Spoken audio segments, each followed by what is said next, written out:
Hello, welcome back. It really has been a very long time since I last posted a video, so thank you for continuing to subscribe, comment, etc. It's really appreciated. Real life has kind of taken over a little bit of late and not left a great deal of time or mental energy, I guess, for a lot of modelling activity of late. I don't want to dwell on that, but interestingly, I think there's been a few more videos and conversations over the last sort of year or so, where people are thinking about the importance of things like modelling and how that affects or can be a positive impact on things like your mental health and your mood and so on. I would strongly suggest, if you haven't, go and check out the videos for James Hilton and the South Downs switching layout as well. Not only are they great channels with some great modelling, but some interesting sort of thoughts on exactly that, why we do the things we do, how, especially with the South Downs switching layout, there was a really good video posted recently about videoing and YouTube and that pressure to sort of deliver, if you like. So as I say, I won't dwell on that. I have got a short video about the Shortline that I run, the Yellow Pine Railroad, a little bit about why and what that is, but also some thoughts recently about trying to connect that to a real life railroad to help set it somewhere in the real world. So I hope that's of interest to you. If not, I shall be getting back to hopefully some more layout updates and switching videos in the near future. But I'm not putting myself under any pressure. When it happens, when it's fun, that's when I'll be doing those. So in the meantime, take care and I'll see you soon.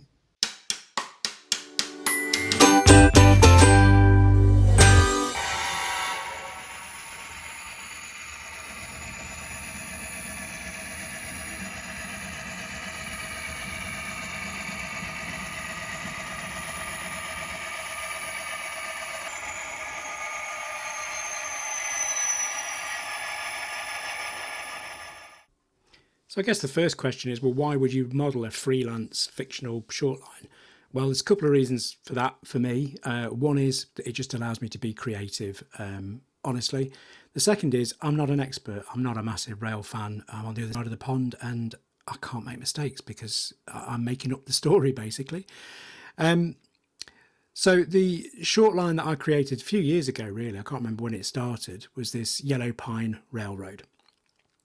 I settled on that name and logo and the feel for it quite a while ago and started taking old Baldwins and Alcos in particular and applying this quite basic paint scheme to bring my railroad to life.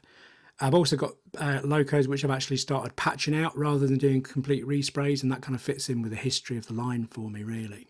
So I know my railroad is based somewhere in the Midwest. A lot of the stock that I run is things like Chicago Northwestern, Burlington Northern, that kind of thing. But I felt I needed to make a connection with some kind of mainline railroad. Yellow Pine wouldn't just be running in isolation. So I started to have a look around at railroads in that region from the 80s, 90s, that sort of period, and kind of settled on the Illinois Central and the Illinois Central Gulf. Couple of reasons. One is geographically, it just kind of fits the bill perfectly, really. And the other is, honestly, I just love the look of this white and orange and even the grey and orange scheme that they took on for a while. So I had a look around for a suitable HO loco, and I found on eBay an Athearn ready to run Jeep. Now, I've never bought one of these before. I noticed that it said that it was DCC ready.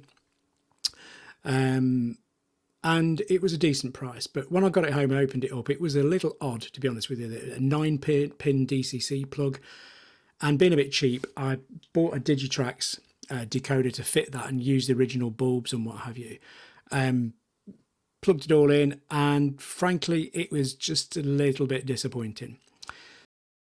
So I went back to Coastal DCC, which is just the supplier that I tend to always use now for DCC stuff, and picked up a decoder buddy and a lock sound decoder and just used the built-in speaker and so on.